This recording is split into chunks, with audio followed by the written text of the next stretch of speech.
अल्हम्दुलिल्लाह हम्दन कसीरा वसब्बिहुहु बुक्रतन वसीला व नशहदु अल्ला इलाहा इल्लल्लाहु वहदहु ला शरीका लह व नशहदु अन्ना सय्यिदना मौलाना मुहम्मदन अब्दुहु व रसूलुहु व क़ाला अल्लाहु तआला फ़ी कलामिहिल मजीद वल फ़ुरक़ानिल हमीद वल्लज़ीना जाहदू फ़ीना लनहदियन्नहुम सुबुलना व इन्नल्लाहा लमाल मुहसिनीन व क़ाला रसूलुल्लाह सल्लल्लाहु अलैहि वसल्लम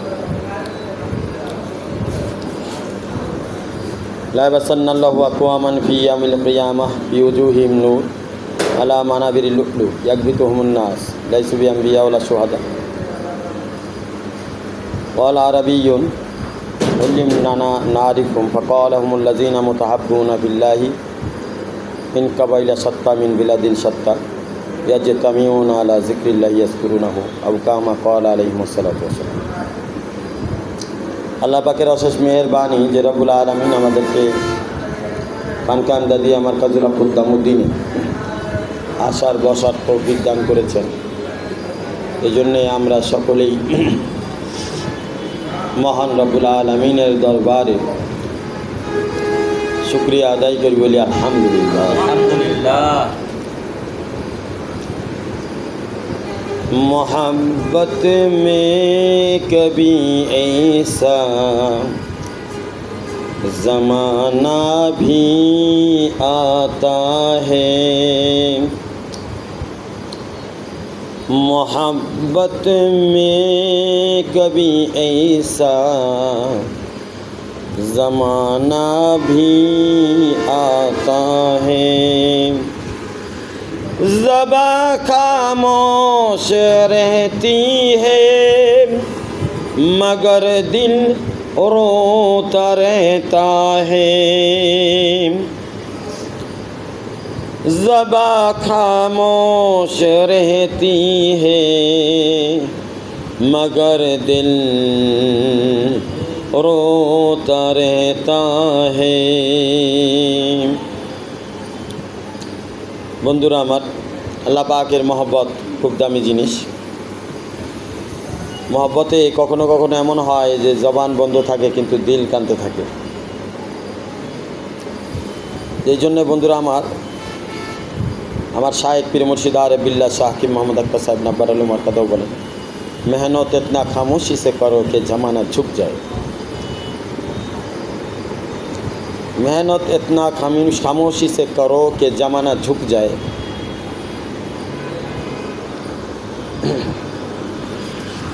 ज़माना उलट पालट हो जाए मगर मेहनत बाकी रहे। अर्थात बंदा अल्लाह तालार हुकुम के বাস্তবায়ন করার জন্য সে নিজে এমনভাবে মেহনত করবে,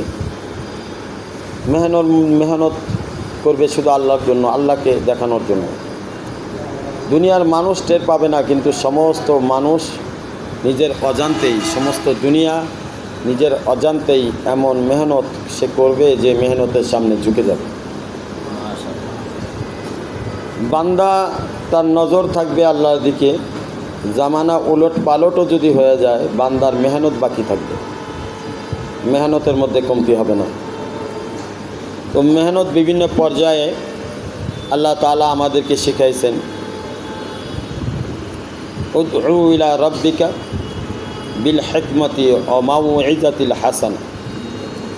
আল্লাহ তাআলার দিকে ডাকার জন্য আল্লাহ তাআলা বলছেন যে হিকমত অবলম্বন করুন এবং সুন্দর সুন্দর কথা দ্বারা কোরআন হাদিসের আলোকে বান্দাকে আল্লাহ তাআলার দিকে আকর্ষণ করার জন্য ডাকতে থাকো, দাওয়াত দিতে থাকো। তো এইভাবে যদি করতে থাকো ইনশাআল্লাহ সুম্মা ইনশাআল্লাহ এটার ফলাফল আসবে। আল্লাহ তাআলা দিল এবং আমল দ্বারা বান্দার জিন্দেগিকে নুরানি বানায় দিবে ইনশাআল্লাহ। বন্ধুরা আমার,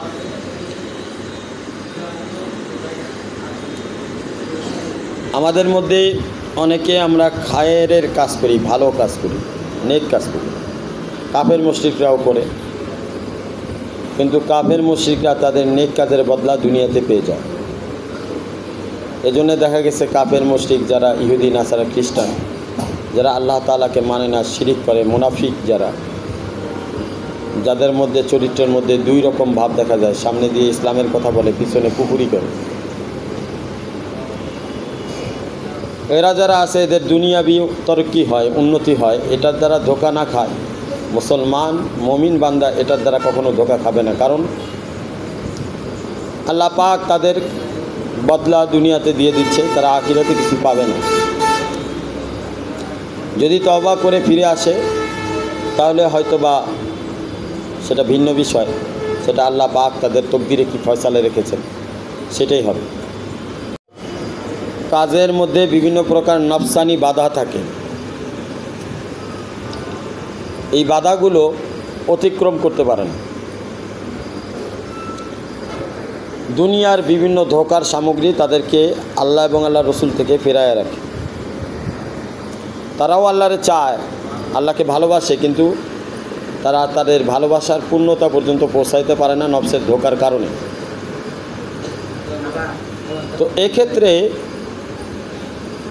যে বিষয়টা গুরুত্বপূর্ণ সেটা হলো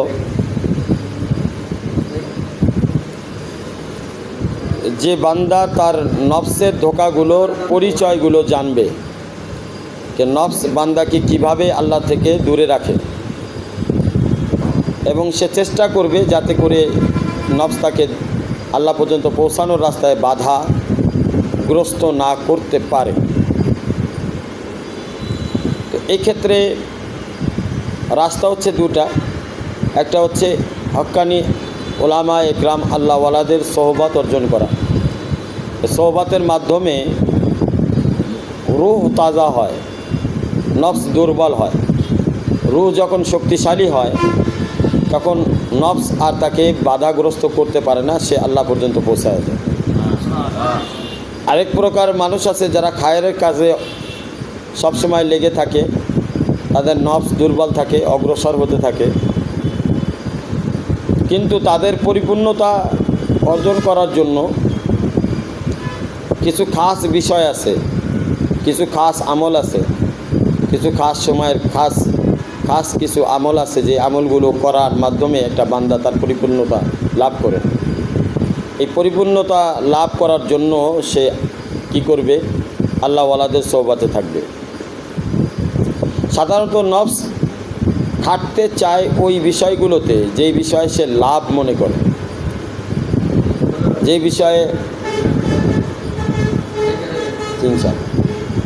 বিষয়ে সে লাভ পায় না, লাভ মনে করে না, সেই বিষয়গুলোতে নফস খাটাখাটনি করতে চায়।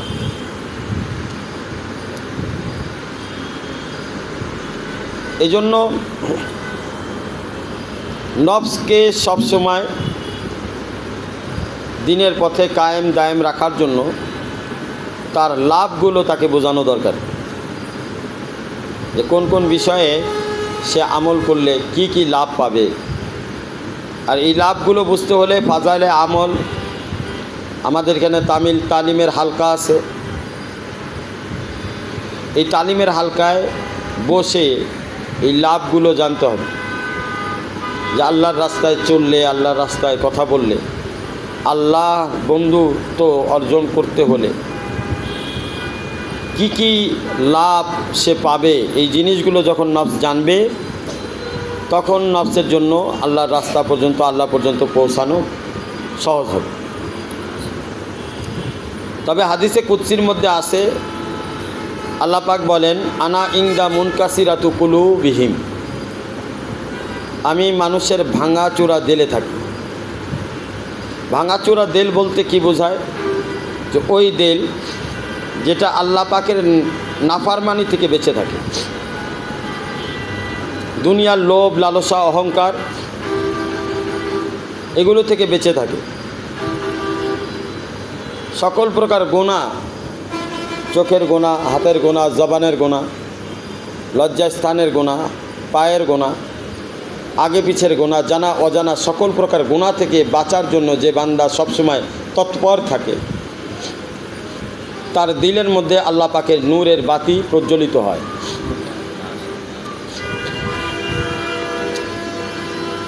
আর নফস ভাঙতে থাকে।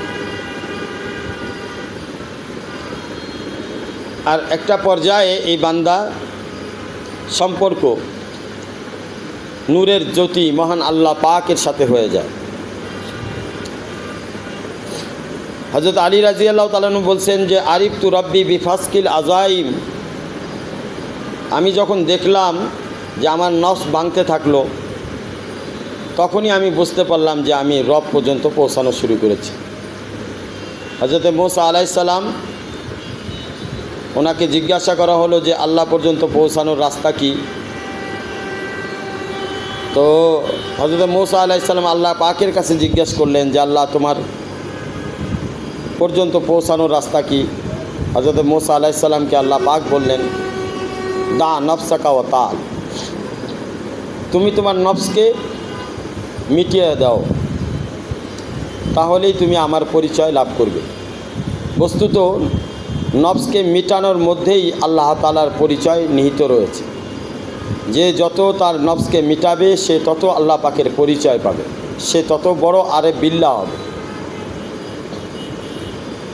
সে তত বড় আল্লাহ তাআলার প্রিয় বান্দাতে পরিণত হবে। কি যে বান্দা আল্লাহ তাআলা সম্পর্কে যত বেশি জানবে, যত আল্লাহ তাআলার পরিচয় তার অন্তরের মধ্যে খুলবে, তত বেশি বান্দা আল্লাহ তাআলা পর্যন্ত অগ্রসর হওয়া তার জন্য সহজ হয়ে যাবে।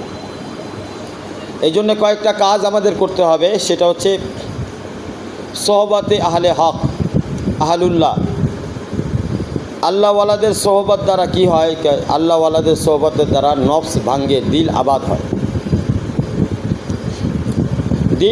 দিল নূরওয়ালা হয়। নফসের থেকে সমস্ত গুনাহ এটা নফস থেকে আস্তে আস্তে দূর হতে থাকে। 2 নম্বর কাজ হচ্ছে দাওয়াত, দাওয়াতে ইসলাম, দাওয়াতে হক, বান্দাকে আল্লাহর দিকে ডাকা। এটার দ্বারা বান্দার তরক্কি হয়, মাকামগত তরক্কি হয়, মর্তবাগত তরক্কি হয়।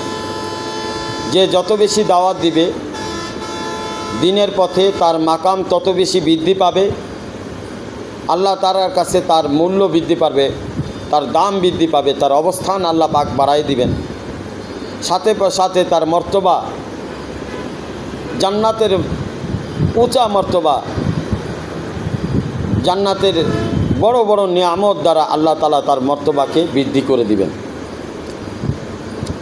মুসালসাল আমলের দ্বারা, যেই বান্দা মুসালসাল আমল করবে, এটাকে ইস্তেকামাত বলে। মুসালসাল মানে ধারাবাহিকভাবে। যে বান্দা ধারাবাহিকভাবে আমল করবে, ধারাবাহিকতা বজায় রাখবে, আমলের মধ্যে কমতি করবে না, ওই আমলের দ্বারা বান্দার ভিতরে আদব, ইখলাস এবং মহব্বত বৃদ্ধি পায়। আদব, পুরা দিনকেই আদব বলা হয়। তো আদব বৃদ্ধি পেলে বান্দার ভিতরে দিনের কদর বৃদ্ধি পায়। ইখলাস, পুরা দিন টিকে থাকে ইখলাসের উপরে, দিন ইসলাম টিকেই আছে ইখলাসের উপরে। যে বান্দার মধ্যে যত বেশি ইখলাস তৈরি হবে, সেই বান্দা ওসিলায় দিন ইসলামের বড় বড় খেদমত আল্লাহ পাক তার দ্বারা আঞ্জাম দিবেন। মহব্বত, পুরা দিন ইসলাম, কোরআন এবং হাদিসের রোশনি, এই পুরাটাই হচ্ছে মহব্বত। মহব্বত বান্দাকে আল্লাহ পাকের সাথে মিলায়া দেয়, আল্লাহ তাআলার সাথে সম্পর্ক মজবুত করে দেয়। তো এই 3টা নিয়ামত পাইতে হলে সব সময় মনে রাখতে হবে যে আমার আমলের ধারাবাহিকতা যেন বজায় থাকে। আমার তালিম, আমার জিকির, আমার দাওয়াতের আমল, আল্লাহর রাস্তায় বের হওয়া, সফর, আমার কোরআন সুন্নাহর মশক, আমার যে দায়িত্বগুলো আছে, যে আমলগুলো আছে, এই আমলগুলোকে আমি ধারাবাহিকভাবে এই আমলগুলোকে আমি করতে থাকব। যদি ধারাবাহিকভাবে আমি এই আমলগুলো করতে থাকি, তাহলে আল্লাহ পাক এর বদৌলতে আমাকে আদবওয়ালা জিন্দেগি এখলাসওয়ালা জিন্দেগি, মহব্বতওয়ালা জিন্দেগি আল্লাহ পাক আমাকে দান করবেন। এজন্য আমার দরকার সবসময় আল্লাহর দিকে আমার দৃষ্টি প্রখরভাবে নিবন্ধ করা। যার দৃষ্টি আল্লাহর দিকে যত বেশি প্রখর হবে, তার মন তত বেশি আল্লাহর দিকে আকর্ষিত হবে, তার জ্ঞান তত বেশি আল্লাহ পাকের নূরের আলোয় ঝলমল করতে থাকবে, জ্ঞানের প্রখরতা বৃদ্ধি পাবে। এই জন্যে কোরআন হাদিসের রোশনি হলো দৃষ্টিকে সবসময় আল্লাহর দিকে লাগায় রাখা। এটাই কোরআন হাদিসের রোশনি। এটাকেই সূর্য বলা হয়, এটাকেই চন্দ্র বলা হয়। সূর্য দিনে আলোকিত হয়, চন্দ্র রাত্রে আলোকিত হয়। সুতরাং বান্দার চোখ যদি আল্লাহর দিকে থাকে, তো বান্দার দিল আল্লাহ পাকের নূরের তাজাল্লিতে সূর্যের মতো সবসময় আলোকিত হতে থাকে। বান্দার দিল যদি আল্লাহর দিকে থাকে, বান্দার মন চন্দ্রের আলো দ্বারা সবসময় আলোকিত থাকে। বান্দা যে অবস্থায় থাক না কেন, যে অবস্থায় তার অবস্থান থাকুক না কেন, প্রত্যেক অবস্থাতেই তার দিল আল্লাহ তাআলার সাথে জুড়ে থাকবে। চতুর্থ নম্বর বিষয় হচ্ছে গুনাহ থেকে বাঁচা। বান্দা যদি গুনাহ থেকে বাঁচে, তাহলে তার নূর দ্বিগুণ ত্রিগুণ জ্যামিতিক হারে তার নূর বাড়তে থাকবে, যেটাকে আল্লাহ পাক কোরআনের মধ্যে ইরশাদ করেন নূরুন আলা নূর। তখন তার নূর আর স্বাভাবিক পর্যায়ে থাকবে না, নূর হেদায়েত হবে। নূর যেমন তার কাজে আসবে, তার নূরের দ্বারা হাজারো লাখো মানুষের উপকার হবে।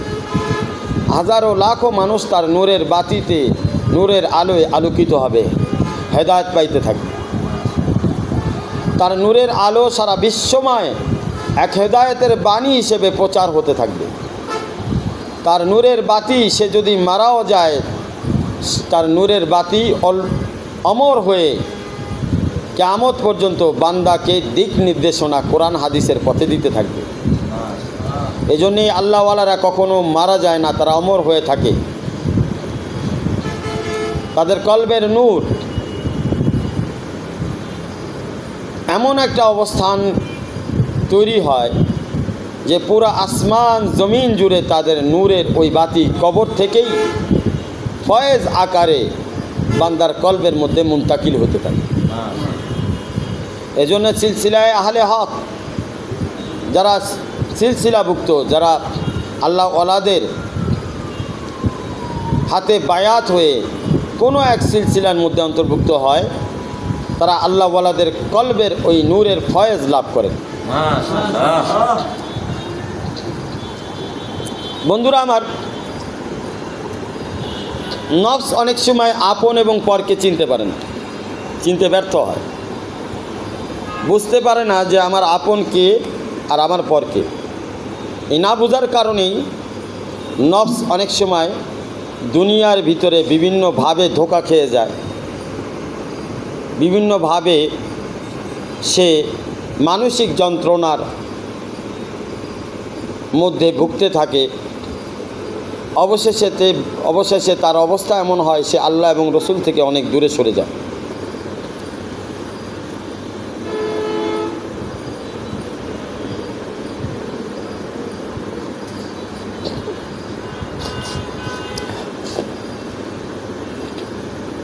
আপন এবং পর, এই দুই বিষয়টা স্বাভাবিক কোনো বিষয় নয়।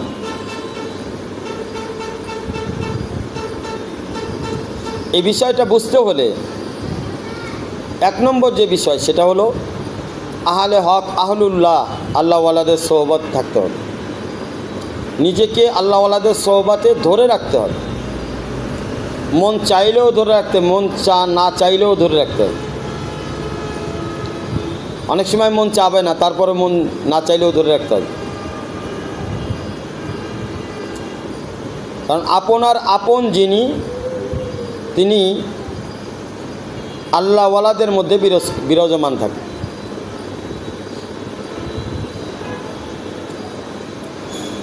প্রত্যেকের ভিতরেই তাদের মনের ভিতরে, তাদের অন্তরের ভিতরে কিছু কষ্ট, কিছু ভালো লাগা থাকে। এটা বিভিন্ন কারণে হয়ে থাকে। এই কারণের কোনো সীমা নাই, হাজারো কারণ থাকতে পারে, কিন্তু প্রকৃত কারণ কারো জানা নাই। নফস যতক্ষণ না পর্যন্ত আল্লাহর না হয় ততক্ষণ পর্যন্ত সে আপনের পরিচয় লাভ করতে পারে না। সাধনায় সিদ্ধি লাভ হয় না। সিদ্ধি বলতে কি বোঝায়?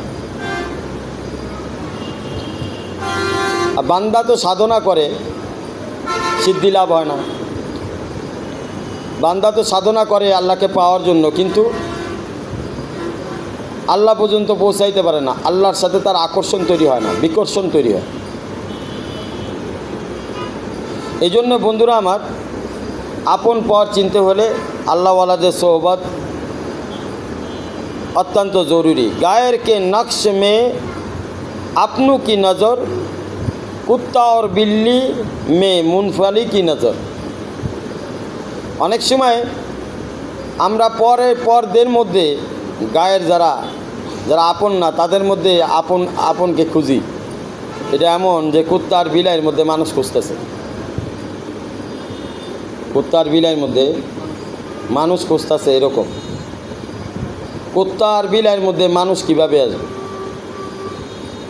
স্বভাবগত জাত যাদের, কুত্তা বিলাই যে হিংস্র স্বভাব, বনের জঙ্গলের কিছু জানোয়ার আছে যাদের হিংস্র স্বভাব, যেই মানুষগুলোর মধ্যে আছে, সে মানুষগুলো কিভাবে আপনার আপন হতে পারে? সেখানে আপনি মানুষ কোথায় খুঁজে পাবেন? মানুষ তো তারাই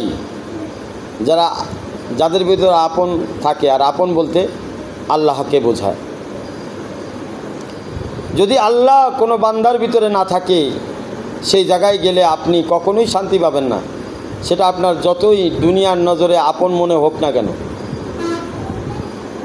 সেটা যতই আপন মনে হোক, যতই রক্তের মনে হোক, যতই কাছের মনে হোক, কিন্তু যদি কারো ভিতরে আল্লাহর নেক দৃষ্টি না থাকে, আল্লাহর সাথে মহব্বতের সম্পর্ক না থাকে, সে কখনই আপনার আপন হবে না। তার কাছে আপনি কিছুই পাবেন না অশান্তি ছাড়া। দিলের মধ্যে অনেক কষ্টের কারণে আগুন প্রজ্বলিত হয়, কষ্ট বাড়তে থাকে। কি যেন চায় রূহ, দিলের সাথে সাথে, নফসের সাথে সাথে রূহও বিচ্ছন্নতায়, মূর্ছতায় পড়ে থাকে। বিচ্ছন্নতার মূর্ছতা অর্থাৎ যখন কলব আক্রান্ত হয়ে যায় রোগে, নফসও যখন রোগের মধ্যে আক্রান্ত হয়, তখন রূহও কোনো আর রাস্তা পায় না, খুঁজে পায় না। সে সিদ্ধান্তহীনতায় ভুগে।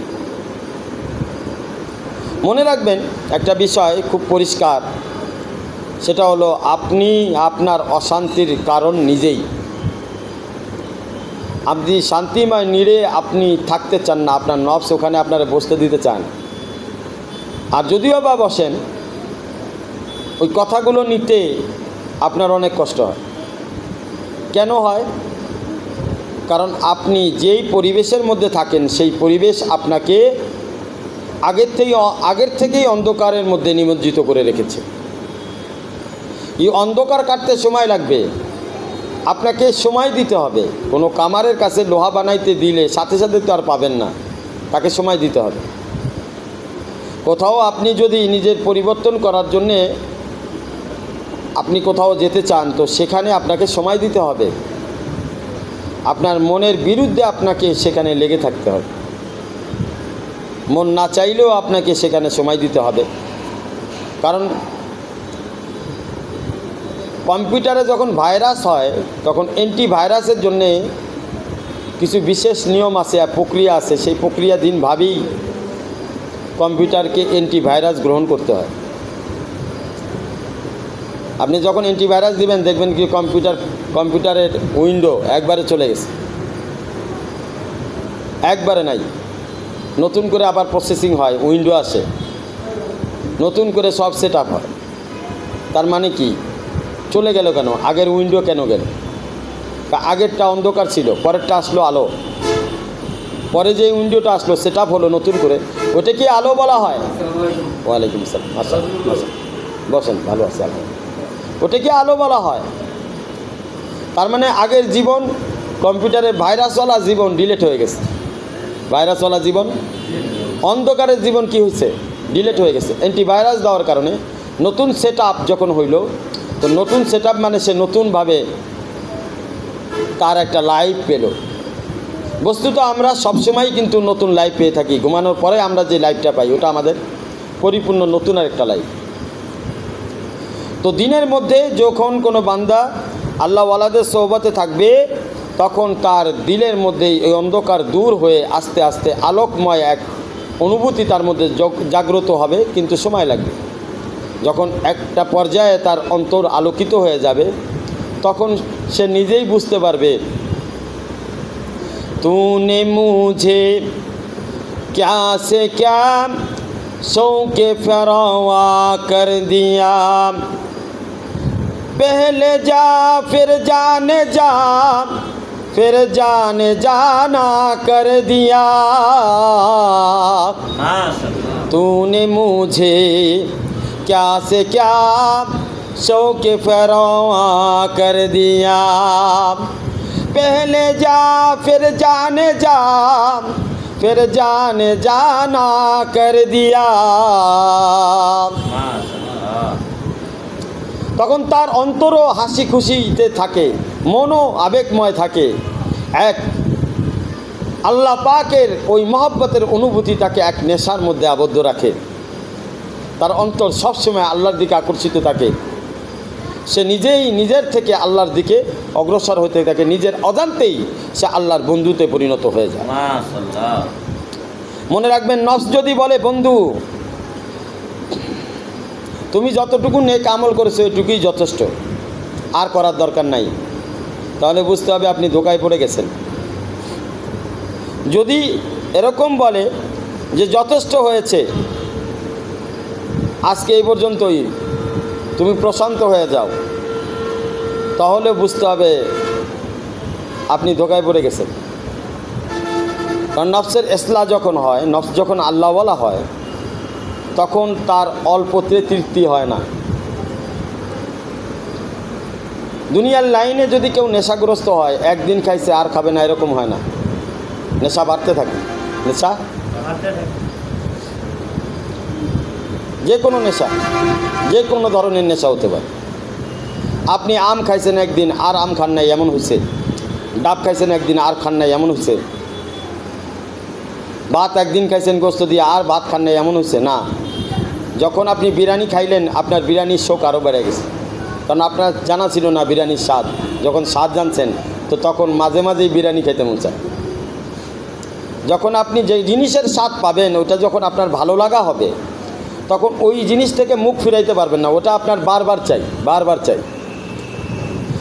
বন্ধুরা আমার, যখন বান্দা আল্লাহর হয়ে যায়, আল্লাহর সাথে বান্দার সম্পর্ক হয়ে যায়, তখন সে আল্লাহকে বারবার চায়। অল্পতে সে তৃপ্ত হয় না, অল্পতে সে শান্ত হয়ে যায় না, প্রশান্ত হয়ে যায় না।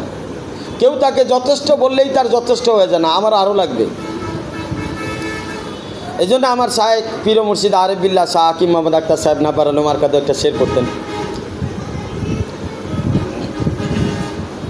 सुना है खानकाहों में, बोलें सुना है खानकाहों में मोहब्बत के में खाने, जिया करता है साक़ी आशिक़ों को जाम पैमाने,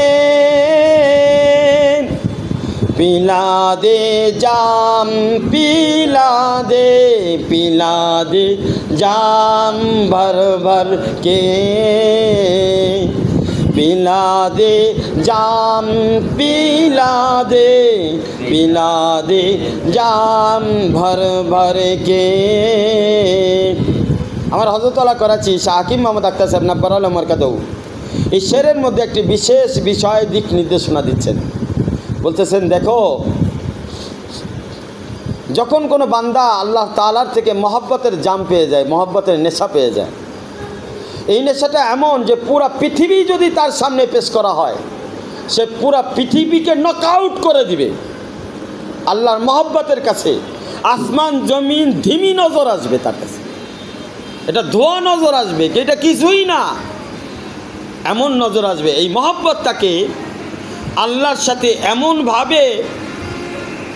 এমনভাবে লাগিয়ে দিবে, এমনভাবে তাকে আকর্ষণ করবে, সে বোতলকে বোতল নয়, টনকে টন আল্লাহ পাকের মহব্বত পান করার পরেও আরও তার পান করার নেশা জাগতে থাকবে। কারণ আল্লাহর জাত সীমাহীন জাত, তার নেশাও সীমাহীন। আপনি যত আল্লাহ তাআলার দিকে অগ্রসর হবেন, ততই আপনার নেশা বাড়তে থাকবে। যত আপনি আল্লাহর দিকে অগ্রসর হবেন, ততই আপনার নেশা বাড়তে থাকবে, ততই আপনি আল্লাহ তাআলার মহব্বতের ওই জাম, ওই নেশা আপনি পান করতে থাকবেন। এটার খবর বান্দার ভিতরে নাই, কারণ মূল্যবান খাজানা পাহাড়ের ভিতরে থাকে, গভীরে থাকে। আপনার ভিতরে এক মহব্বতের চাশনি রয়েছে, আকর্ষণ রয়েছে। এই মহব্বত কখনো দুনিয়ার দিকে, কখনো বিভিন্ন রূপে আপনাকে দেখা দেয়, উকি মারে, যার কারণে হাকিকি আল্লাহ পাকের মহব্বত আপনার বুঝে আসে না। আর বুঝে না আসাই স্বাভাবিক, কারণ বান্দা যা দেখে তাই করে, যা বুঝে তাই করে। বুঝ জ্ঞান ধ্যান মনে যখন এগুলো পরিবর্তন হবে, তখন সে আল্লাহ তাআলার জন্য আশিক হবে, আল্লাহ তাআলার দেওয়ানা হবে। আমার শায়েখ বলেন, खिलाफे राहे सुन्नत के जो बना करता है दीवाने, खिलाफे राहे सुन्नत के जो बना करता है दीवाने, वो असल में फरजाने देखा करता है दीवाने, वो असल में फरजाने देखा करता है दीवाने।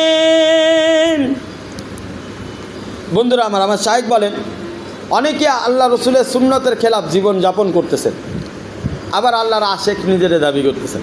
আছে না বন্ড কিছু,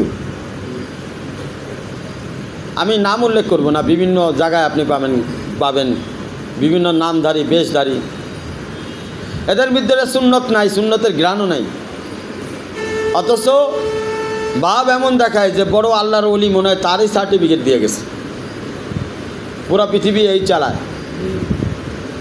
আর এমনভাবে সে বান্দাকে তার গ্রেফতে নেয়, আকর্ষণ করে, এমন কিছু কথা বলে, কিছু ঠোস কথা বলে মানুষের মনকে গলায় ফেলে, আর সেও তার অনুসারী হয়ে যায়। সুন্নতের কোনো খবর নাই। সুন্নতে রসুল কি, এটা আমাদের অনেকের জানা নাই। সুন্নতে রসুল হলো হাকিকাতে মহব্বত, আল্লাহর প্রেম সুন্নতে রসুল ছাড়া হবেই না কখনো। আল্লাহর ভালোবাসা সুন্নতে রসুল ছাড়া আপনি বুঝবেন না কখনো। এশকের লাইনে যদি আপনি আগাইতে চান, তো রসুলের সুন্নত অক্ষরে অক্ষরে পালন করতে হবে, অক্ষরে, ঘরে বাইরে, দোকানে হাটে বাজারে, চলাফেরায়, উঠা বসায়। আমার শায়েখ পীর মুর্শিদ আরিফ বিল্লাহ শাহ হাকিম মোহাম্মদ আখতার সাহেব নাব্বারুল মারকাদা বলতেন, 4টি সুন্নত। একটা হচ্ছে মুখে এক মুষ্টি দাড়ি রাখা, মাথায় টুপি রাখা, টাকনুগিরার উপরে পাঞ্জাবি পরা এবং লম্বা কুর্তা বা জামা পরা। এই 4টি সুন্নত আপনাকে হাজারো গুনাহ থেকে বাঁচাই দিবে, হাজারো গুনাহ থেকে আপনি বাঁচতে পারবেন এই মাত্র 4টি সুন্নত দ্বারা। আমার শায়েখ পীর মুর্শিদ আরিফ বিল্লাহ শাহ হাকিম মোহাম্মদ আখতার সাহেব নাব্বারুল মারকাদা বলেন, বাজাহের এই 4টি সুন্নত খুব কম লোকের মধ্যেই দেখা যায়, কিন্তু মাশাআল্লাহ যাদের ভিতরে এই 4টি সুন্নত আছে, তাদের জন্য আমার শায়েখ এটা শেয়ার করতেন।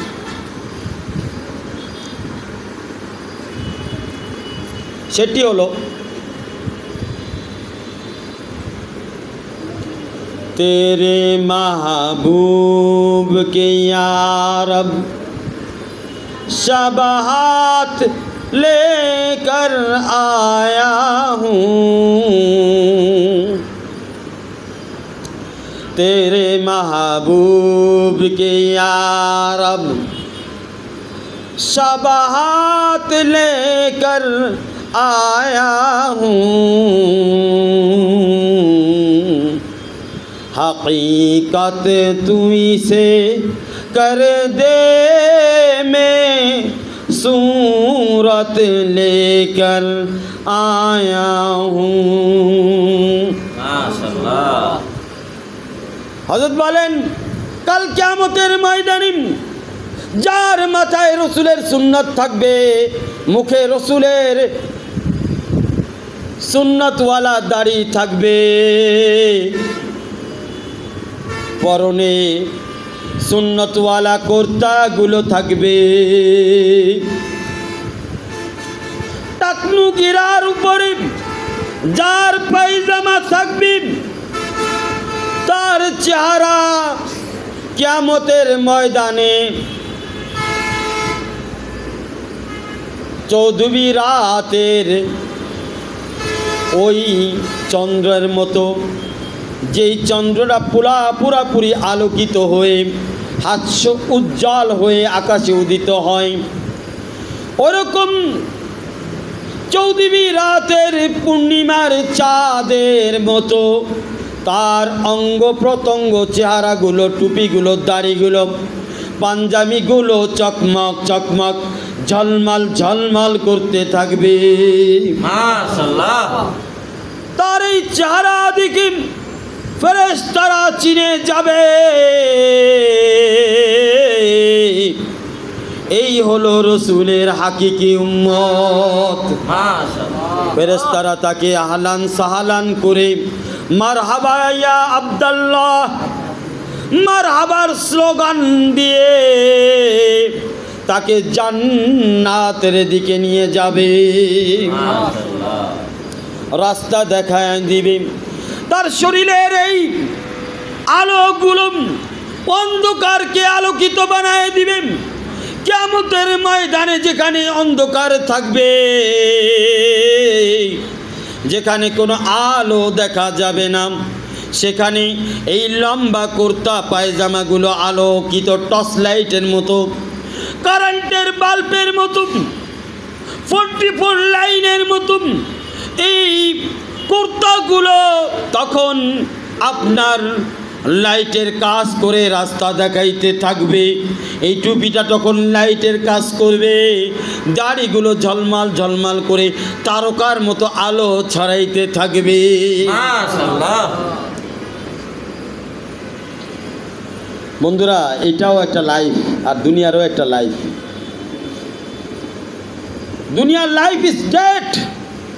দুনিয়ার লাইফকে জীবিত জীবন বলা হয় না, এটাকে ডেড বলা হয়, মৃত। কি বলা হয়? মৃত। যেদিন থেকে আপনি জন্মগ্রহণ করছেন সেদিন থেকে আপনার হায়াত কমা শুরু হয়েছে। প্রতিদিন যাচ্ছেন, একটা দিনের মৃত্যু হয়ে যাচ্ছে, একটা সেকেন্ডের মৃত্যু হয়ে যাচ্ছে। যেই সেকেন্ডটা আপনার থেকে চলে গেল, ওই সেকেন্ডটা কেমন যেন আপনার লাইফ থেকে ধ্বংস হয়ে গেল, মৃত হয়ে গেল। ওই সেকেন্ডটা আর ফিরে আপনি পাবেন না। প্রতিদিন আমার থেকে একটা দিন করে আমার দিনগুলো মৃত হচ্ছে, আমার সময়গুলো মৃত হচ্ছে। আস্তে আস্তে আমার শরীরের পয়েন্টে পয়েন্টে আমাকে বলে যাচ্ছে যে তুমি আগামী দিনের কবরের যাত্রী, আগামী দিনের হাসরের ময়দানে তোমাকে খাড়া হতে হবে, আগামী দিনে আল্লাহ তাআলার কাছে তোমাকে পেশ হতে হবে। তো বন্ধুরা আমার, যদি আপনার ভিতরে এই সুন্নত থাকে, রসুলের সুন্নত, এই সুন্নতে একদিন হাকিকাতে মহব্বত তৈরি হবে, হাকিকাতে মহব্বত হয়ে যাবে। এই সুন্নত আমার নাজাতের কারণ হবে, এই সুন্নত আমার জন্য ভালোবাসার কারণ হবে, নিয়ামতের কারণ হবে। বন্ধুরা আমার, এই জন্যে যেই নেক আমল করতে গেলে আপনাকে যে বা যারা যে কোনো কারণেই বাধা দেয় সেটাকেই দুনিয়া বলা হয়। যদি নেক আমলের ব্যাপারে আপনার দুনিয়ার দোকান বাধা হয়ে থাকে তাহলে দোকান আপনার জন্য দুনিয়া। বিবি বাধা হয় তাহলে এটাও আপনার জন্য দুনিয়া। সন্তান বাধা হয় এটা আপনার জন্য দুনিয়া। স্বামী বাধা হয় এটা আপনার জন্য দুনিয়া। পরিবেশ বাধা হয় তো পরিবেশ আপনার জন্য দুনিয়া। যেটা আপনার জন্য বাধার কারণ হবে সেটাই দুনিয়া। আর তার সাথেই আপনার চ্যালেঞ্জ করতে হবে, কারণ আপনি দুনিয়াদার নন, আপনি আখিরাতে আল্লাহকে চান। যে আল্লাহকে চায় সে এই বাধাগুলোকে উপেক্ষা করবে।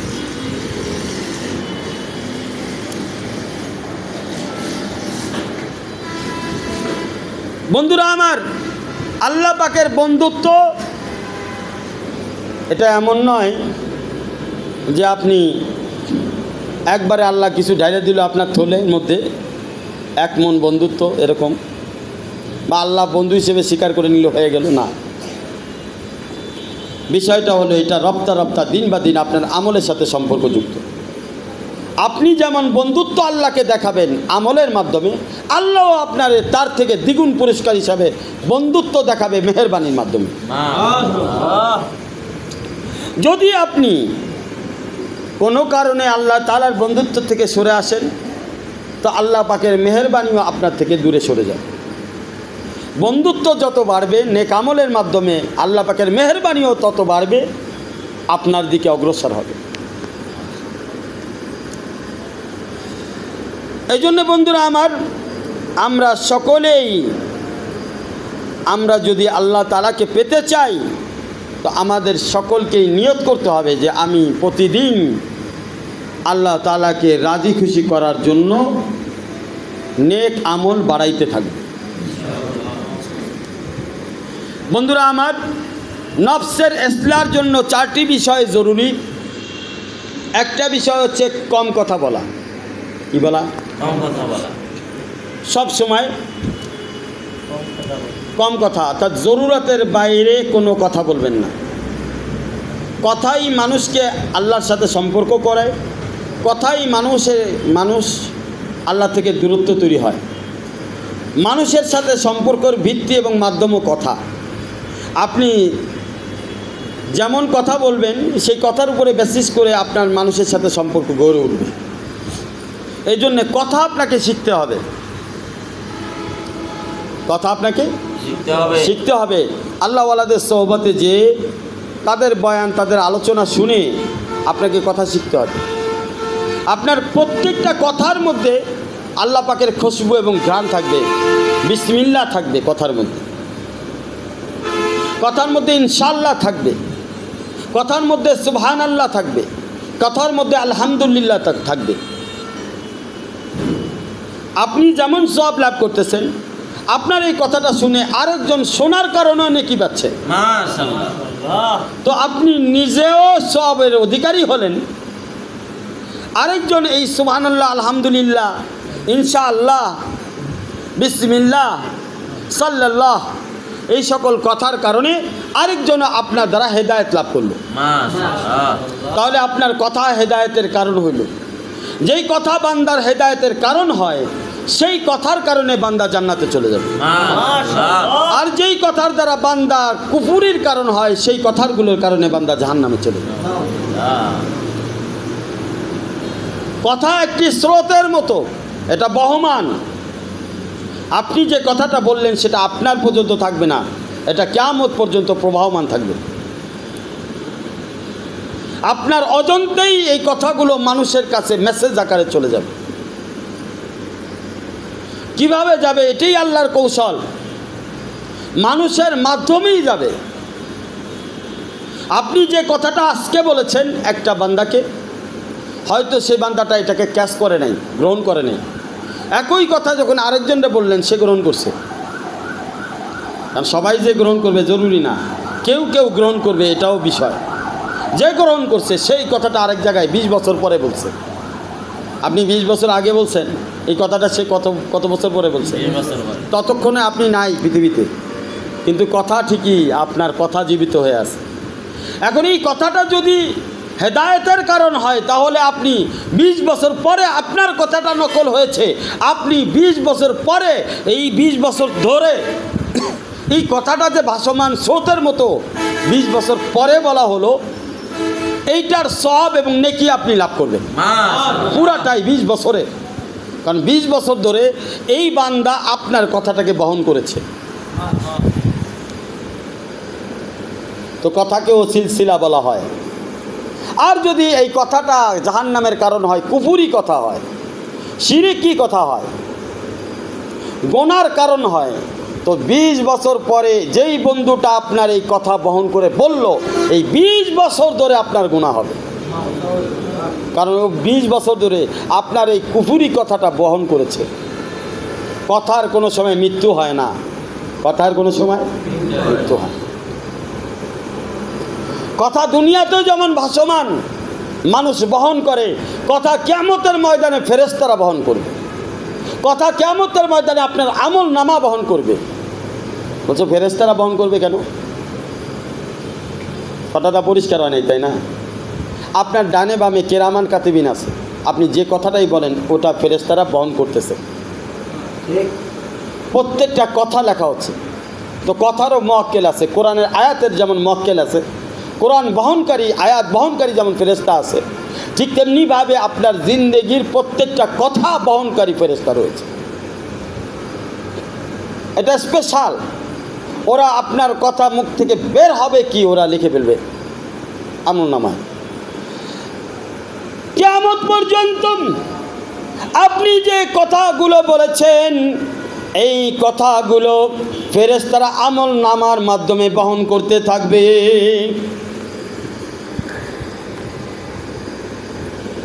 এবং কিয়ামতের ময়দানে আপনার আমলনামায় আপনি কার সাথে, কখন, গোপনে, প্রকাশ্যে, কিভাবে, কেমনি ক্ষতিকারক, উপকারী কথা বলেছেন, সব কিছু লেখা থাকবে।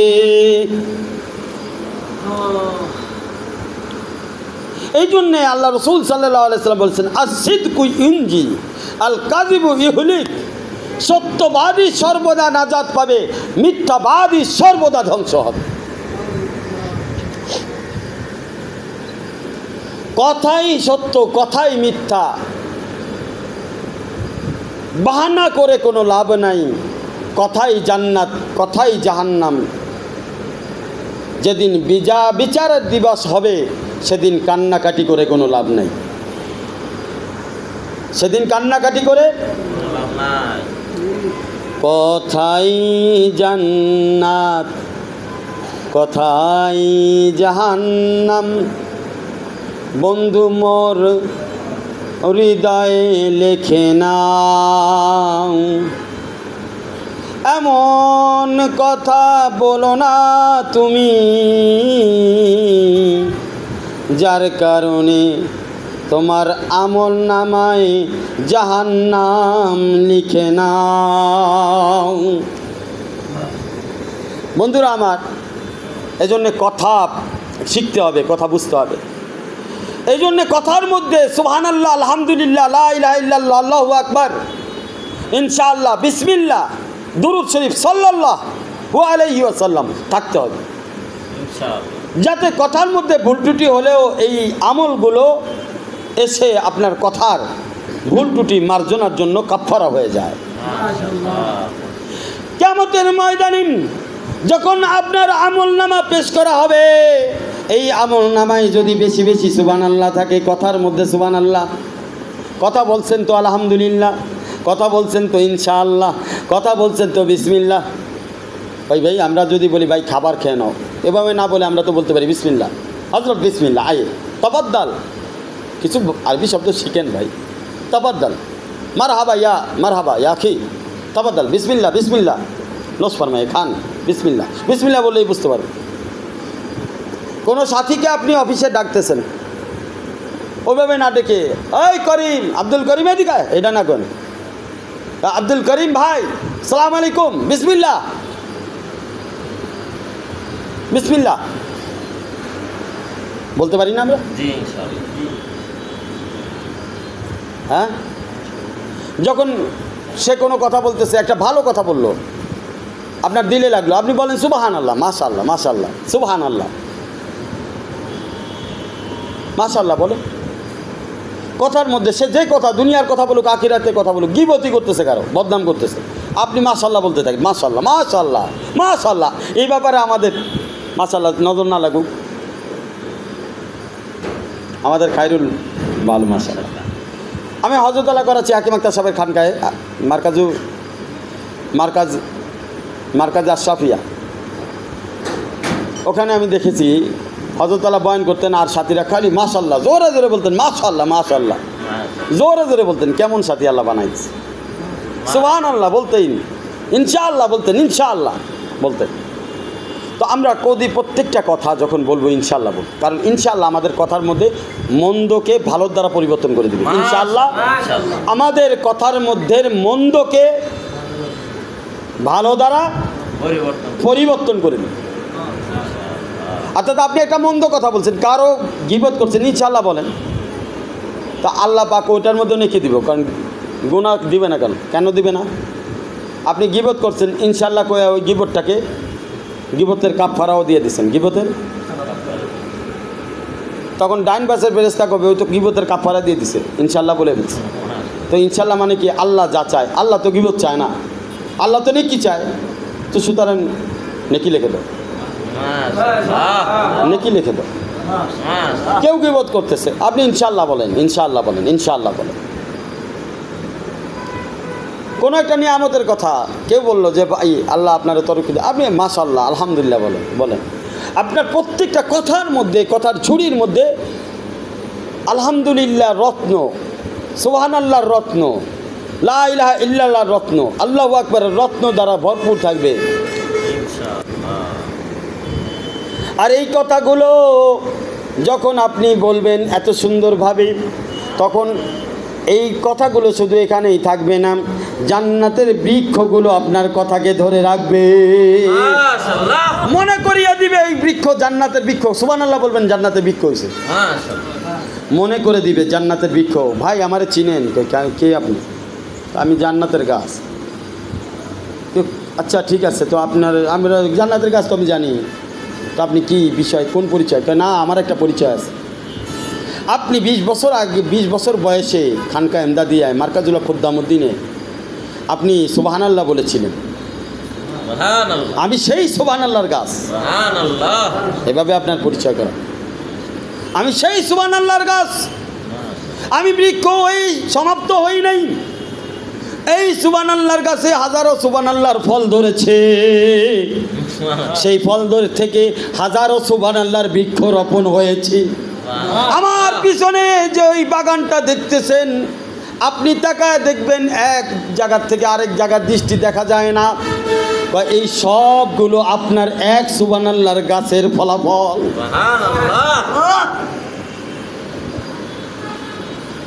এক মাশাআল্লাহর ফলাফল। একবার আলহামদুলিল্লাহ বলেছেন তার ফলাফল, একবার আল্লাহু আকবার বলেছেন তার ফলাফল।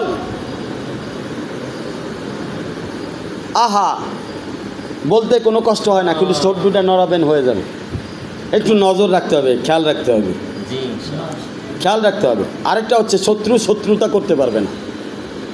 যত বড় শত্রুই হোক, তার সামনে কথা বলার সময় যদি আপনি সুবহানাল্লাহ, আলহামদুলিল্লাহ, আল্লাহু আকবার বলে ফেলেন, যত বড়ই আপনার বিরোধী মানুষ হোক, সেটা অফিসে হোক, চাকরিতে হোক, দুনিয়ার লাইনে হোক, যদি আপনার কথার মধ্যে সুবহানাল্লাহ, আলহামদুলিল্লাহ, ইনশাআল্লাহ থাকে, এই তসবিহ তার বিরোধিতাকে আটকায় দেওয়ার জন্য যথেষ্ট, তার ক্ষমতাকে দুর্বল করে দেওয়ার জন্য যথেষ্ট। শত্রুর সামনে সুবহানাল্লাহ বলার মতো নিয়ামত আর হতে পারে না। এটা শুধু নিয়ামত না, এটার দ্বারা আপনি জিহাদের সওয়াব পাবেন। আল্লাহর রাস্তায় সংগ্রাম করে, অস্ত্র দ্বারা যুদ্ধ করে ময়দানে যে সওয়াব আপনি পাবেন, শত্রুর সামনে যদি আপনি সুবহানাল্লাহ, আলহামদুলিল্লাহ, লা ইলাহা ইল্লাল্লাহ, আল্লাহু আকবার বলতে পারেন, এটা শত্রুর সামনে আপনার জন্য যুদ্ধের মতো সওয়াব আপনি পেতে থাকেন। হাদিসের মধ্যে আল্লাহ রাসূল সাল্লাল্লাহু আলাইহি সাল্লাম বলেছেন, যেই বান্দা এত কমজোর যে সদকা করতে পারে না, যেই বান্দা এত কমজোর যে আল্লাহর রাস্তায় জিহাদ করতে, যুদ্ধ করতে পারে না, যেই বান্দা এত কমজোর বেশি বেশি নফল নামাজ পড়তে পারে না, যেই বান্দা এত কমজোর বেশি বেশি রোজা রাখতে পারে না, সেই বান্দা যদি সর্বদা আল্লাহর জিকির রতবুন মিন রতবিল্লাহ, আল্লাহ পাকের জিকির দ্বারা জবান তরুতাজা রাখে, তার ওই নফল হজ, নফল রোজা, নফল নামাজ, নফল জিহাদ, এই সব কিছুর সব তার আমল নামায় লিখে দেওয়া হবে। মাশাআল্লাহ, তার থেকেও বেশি সব সে লাভ করবে। মাশাআল্লাহ। তাহলে দেখেন, কথা আমি শিখব কিভাবে? কোরআন দিয়ে কথা শিখব, কোরআনের মাধ্যমে, কোরআনের আলোতে। আপনি আল্লাহকেই দেখেন, মহান রব্বুল আলামিন কোরআনে 30 পারায় যেখানে দুনিয়ার গল্প করছে সেখানেও আল্লাহ তাআলা সুবহানাল্লাহ আলহামদুলিল্লাহ বলছে, বিসমিল্লাহ বলছে। প্রত্যেকটা কথায় কথায় দেখবেন আল্লাহ পাকের আয়াতের মধ্যে সুবহানাল্লাহ আলহামদুলিল্লাহ বিসমিল্লাহ লা ইলাহা ইল্লাল্লাহ আল্লাহু আকবার এগুলো আছে। আল্লাহ পাকের প্রত্যেকটা কথা প্রত্যেকটা আয়াতের মধ্যে আছে। এগুলো নিদর্শন আমাদের জন্য। দ্বিতীয় নাম্বার, কম খাওয়া। কম মানে জরুরতের বেশি না খাওয়া। ভাই, জরুরতের বেশি যদি খান আপনি, এটাকে অপচয় বলা হয়। যেটা প্রয়োজন সেটা করেন। নফসের হক আছে, একবারে না খাওয়াই রাখা যাবে না, খাওয়াইতে হবে, তবে প্রয়োজনের অতিরিক্তও না। মুসলমানের জিন্দেগি হচ্ছে এতেদাল, ভারসাম্যতাপূর্ণ, ভারসাম্য বজায় রাখবে। কোনো কিছুতেই মুসলমানের জীবন ভারসাম্যতা থেকে দূরে সরে যাবে না। মুসলমান একটা ভারসাম্যময় জীবন যাপন করবে। সে খাওয়া দাওয়াতে, তার পরিবারের লাইনে খাওয়া দাওয়াতে একটা ভারসাম্য বজায় থাকবে। বেশি খারাপও না, বেশি ভালোও না, সব কিছু মিলায়া মোটামুটি। তো বান্দা যত কম খাওয়ার অভ্যাস করবে, তো নফস তত দমন হবে, নফস তত দমন হবে। নফস যখন যা চাবে তখন তা নফসকে খাওয়ানো যাবে না। তারপরে কম ঘুমানোর অভ্যাস। অতিরিক্ত ঘুম মানুষকে অলস বানায় ফেলে। মিনিমাম 6 ঘন্টা, যদি নাও পারেন 4 ঘন্টা ঘুমাইতেই হবে। সবচেয়ে ভালো হয় 8 ঘন্টা ঘুমাইতে পারলে, কিন্তু এভারেজ যদি আপনি হিসাব করেন তাহলে 4 ঘন্টা টিকে, 4 ঘন্টা আপনাকে ঘুমাইতেই হবে। তো আপনি কম ঘুমাবেন, বেশি বেশি ইবাদত করবেন। রাত্রি জাগরণ মানুষের জন্য ক্ষতিকর। এর দ্বারা অনেক কিছু অঙ্গ প্রত্যঙ্গের ক্ষতি হয়। কিন্তু যদি রাত্রি জাগরণ আল্লাহর জন্য হয়, আমলের মাধ্যমে হয়, তাহলে আপনার অঙ্গ প্রত্যঙ্গ দ্বিগুণ শক্তিশালী হয়। কারণ রাত্রেবেলায় আল্লাহ পাক রহমত নিয়ে নাজিল হয়। কি নিয়ে নাজিল হয়? যদিও রাত্রে জাগরণ করা শরীরের জন্য স্বাস্থ্যহীনের কারণ, কিন্তু রহমত আপনার শরীরের জন্য স্বাস্থ্য বাড়ার কারণ। আপনি যদি আল্লাহর রহমত লাভের জন্য রাত জাগেন, আমল করেন, সেটা আপনার জন্য রহমত বয়ে নিয়ে আসবে। সেখানে আপনার ঘুমের কমতি হলেও সেটা আল্লাহ পাক পূরণ করে দিবেন, কারণ আপনি রহমতের কারণেই রাত জাগছেন। রহমতওয়ালা আল্লাহকে পাওয়ার জন্যই আপনি রাত জাগরিত করেছেন। জরুরতের বাইরে কম যাওয়া। আমরা আমাদের ম্যাক্সিমাম সময়গুলো খারাপ বন্ধু বান্ধবের সাথে উঠা বসা করে নষ্ট করি। এই খারাপ বন্ধু বান্ধব কিন্তু আমাদের জন্য অত্যন্ত বিষাক্ত পয়জনের মতো। এরা ধীরে ধীরে ঢুকে ফাল হয়ে বের হয়, অনেক বড় ধরনের ক্ষতি করে বের হয়। এই জন্য মুসলমানের উঠা বসা চলাফেরা আল্লাহওয়ালাদের সাথে হবে, মুত্তাকিদের সাথে হবে।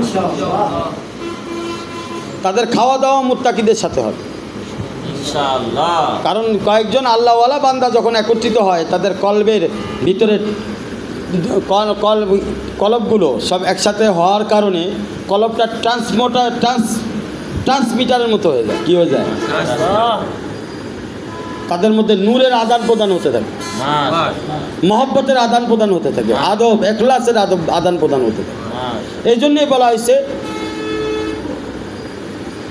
যে আলাইকুম বিল জামা, জামাতের উপরে আল্লাহ পাকের রহমত থাকে। কারণ যখন কোনো বান্দা একসাথে নামাজ পড়ে তো নামাজের মধ্যে জান থাকে। একা নামাজের মধ্যে পড়তে গেলে নামাজের রুহ নষ্ট হয়ে যায়, জান থাকে না।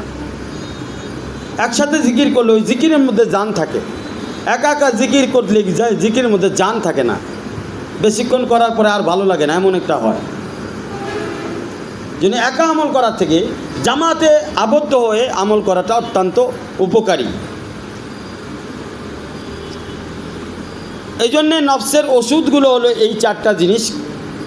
এই চারটা জিনিসের দিকে খুব খেয়াল করা, যাতে এই চারটা জিনিসের কন্ট্রোলের মাধ্যমে বান্দা আল্লাহ পর্যন্ত পৌঁছায় যায়।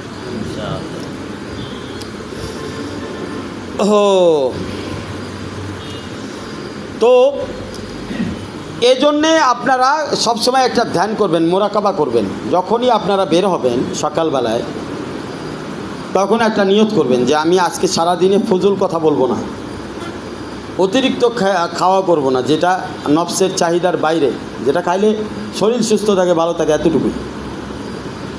অতিরিক্ত ঘুমাবো না, জরুরতের বাইরে অতিরিক্ত মেলামেশা করব না। প্রতিদিন নিয়ত করবেন, ধ্যানে রাখবেন, খেয়ালে রাখবেন, কলবের ডায়েরির মধ্যে রাখবেন। মাঝে মাঝে কলবের দিকে তাকায় ওই ডায়েরিটা খুলে দেখবেন কি বলছিলাম। তাহলে দেখা যাবে আপনার নফস আস্তে আস্তে কন্ট্রোল হবে, এবং নফস যত কন্ট্রোল হবে রুহ তত শক্তিশালী হবে, আর রুহ যত শক্তিশালী হবে আল্লাহ তাআলার সাথে বন্ধুত্ব তত মজবুত হবে। মাশাআল্লাহ, দুনিয়া এবং আখিরাত আপনার জন্য সহজ হবে। আশরাফ আলী থানভী রহমতুল্লাহ আলাইহির খানকায় মুফতি শফি সাহেব রহমতুল্লাহ আলাইহি এবং আল্লামা বিন নুরি রহমতুল্লাহ আলাইহি দুইজন ছিলেন। তো ওখানকার নিয়ম ছিল খানকায় থাকলেই কথা কম, খামোশ। তো একবার কথা বলছিল, তো থানভী রহমতুল্লাহ আলাইহি লোক পাঠাই দিছে, বলছে এবার কথা বললে কিন্তু শাস্তি দেওয়া হবে। তো তখন থেকে তারা কথা কম বলার অভ্যাস করেছে। এই জন্যে নীরবতার মধ্যে হিকমত থাকে। যত নীরব থাকবেন ঝগড়া কম হবে, মারামারি কম হবে।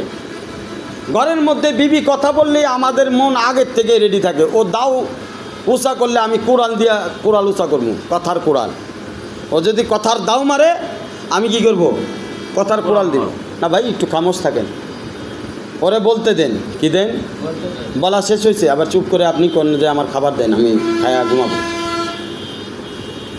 বিবি যদি অবাক না হয় পরে আমারে বলে এটা শিখছে কোন জায়গা থেকে। আপনার বিবি যদি অবাক না হয়েছে, এরপরে আপনার বিবি যদি কথা কম না করছে আমারে বলেন। যার কথার কারণে আপনি অশান্তির মধ্যে আছেন, তার কথার জবাব দিবেন না। কি দিবেন না, চুপচাপ শুনতে থাকবেন। হ্যাঁ আরও বলো, আরও বলো, মাশাআল্লাহ, সুবহানাল্লাহ, আলহামদুলিল্লাহ। আপনি এগুলো বলতে থাকেন, খুব সুন্দর, মাশাআল্লাহ, সুবহানাল্লাহ। তার প্রত্যেকটা কথা মাশাআল্লাহ, সুবহানাল্লাহ বলেন, দেন বিবির মধ্যে প্রভাব তৈরি হবে। বিবি অবাক হয়ে যাবে, এটি কই থেকে পাইল কৌশল।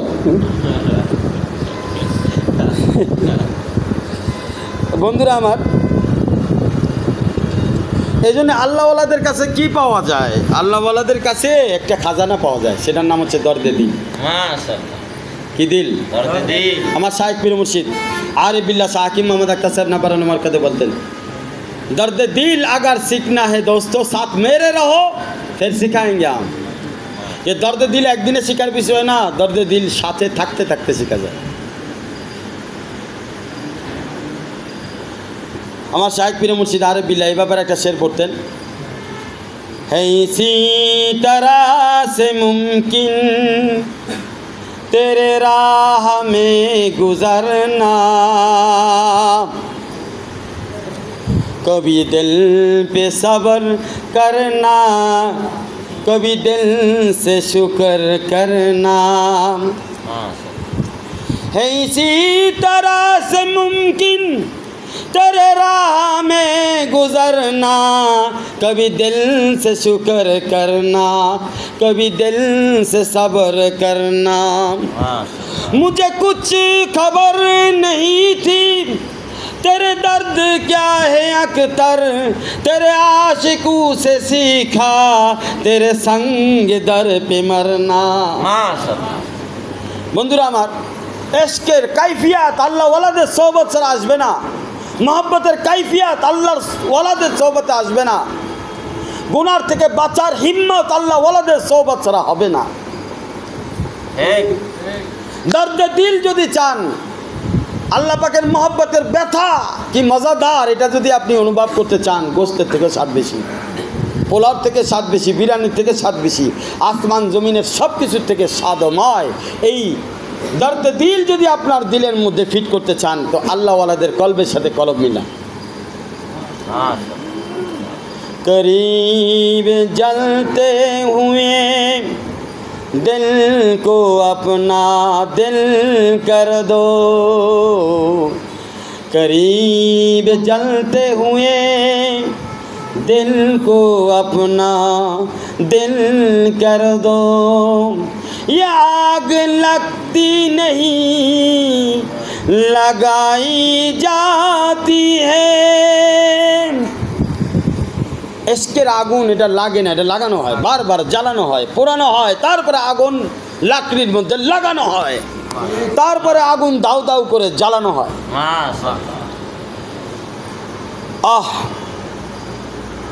এজন্য বলতেছেন যে আমি একটা শের একটু আগেও বলেছি, আবারও সেটা বলি,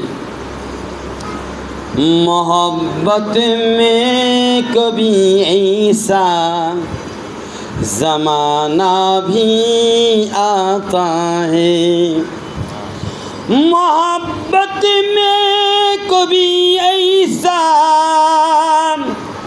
ज़माना भी आता है, ज़बा खामोश रहता है मगर दिल रोता रहता है।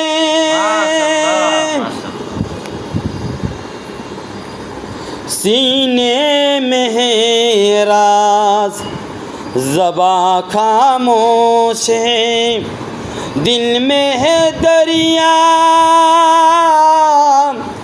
आँखों से टपक रहा है, सीने में है राज ज़बा खामोश है, दिल में है दरियाए रहमत आँखों से टपक रहा है।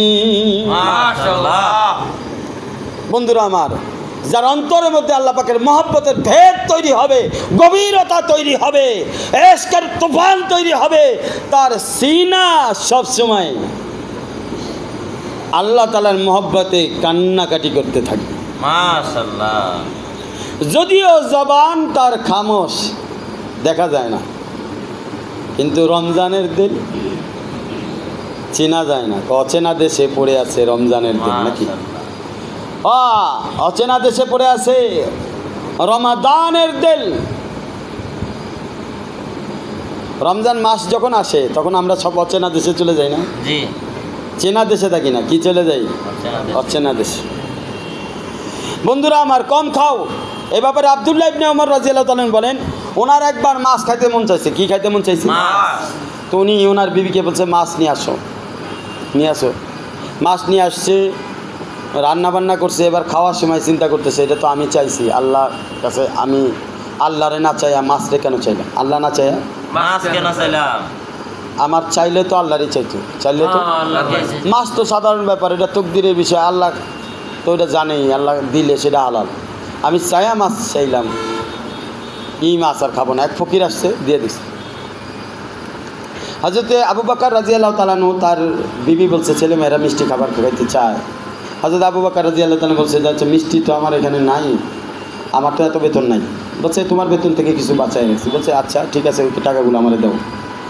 পরে বিবিকে বলছে আচ্ছা এই টাকা হলো ফুজুল খরচের মধ্যে পড়ে, এটা ছাড়াও আমার সংসার চলে, তো এইটা বাইতুল মাল থেকে বেশি না হচ্ছে, এটা বাইতুল মালে আমি জমা করে দিই। এই ছিল হযরতে ওমর রাদিয়াল্লাহু তাআলা আনহু, হযরতে আব্দুল্লাহ ইবনে ওমর আর হযরতে আবু বকর রাদিয়াল্লাহু তাআলা আনহু ঘটনা।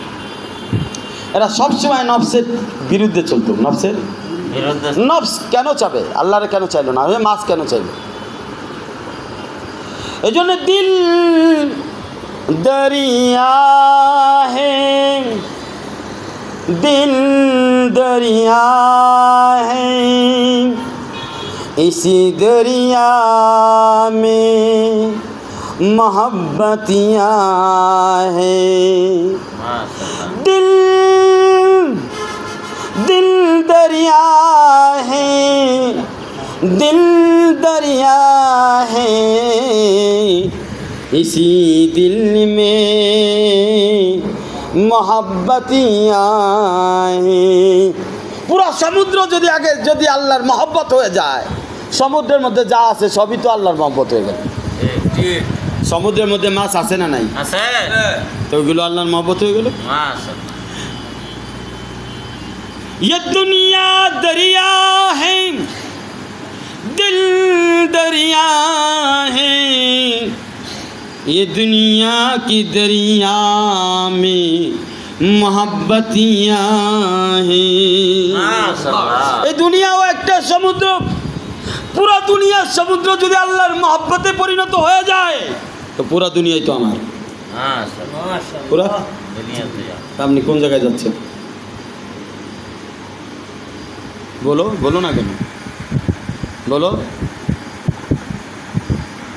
পুরা দুনিয়া যদি আমি আল্লাহর মহব্বত বানাই ফেলতে পারি তো সবই তো আমার।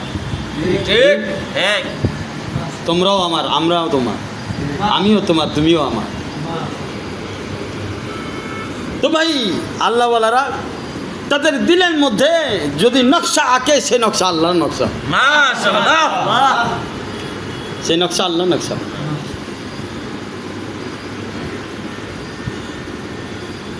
আর আল্লাহ পাক স্বপ্নের মধ্যে দিয়া আমার জন্যে কি করছে? মাছ পাঠাই দিচ্ছে। আল্লাহ কয় আমার দোস্তের মাছ খাইতে মন চাইছে, যা মাছ কিনে নিয়ে আয়। রমজান খালি দুইজনের স্বপ্নে দেখে, দুইজনেই দেখছে, দেখে দে দৌ। আমিও দেখছি একই রাত্রে দুইজনে দেখছে। বাবা কারোবার কি তারে সমুদ্রে বিদেশি মাছ খাওয়ান লাগবো, দিছে তো। আর যায়া উত্তরার থেকে মাছ নিয়ে আসে। কি মাছ আনছিলা? কোরাল মাছ নিয়ে আসছে, কোরাল মাছ। তো বন্ধুরা আমার, যদি বান্দা আল্লাহর হয় তো সব কিছু আল্লাহর হয়। আল্লাহ তখন খেয়াল রাখে। কেমনে খেয়াল রাখে? বুঝো নাই? মাঝে মাঝে তোমাদের অন্তরের মধ্যে আল্লাহ কয় না, কয় একটু ঠান্ডা পানি নিয়ে যা, একটা পান বান্দা নিয়ে যা। এটা কি কয়? তুমি কও না আল্লাহ কয়?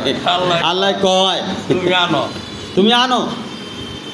আমি জানিও না আল্লাহ তোমারে কয় রাখছে ভিতরে, এই যা আমার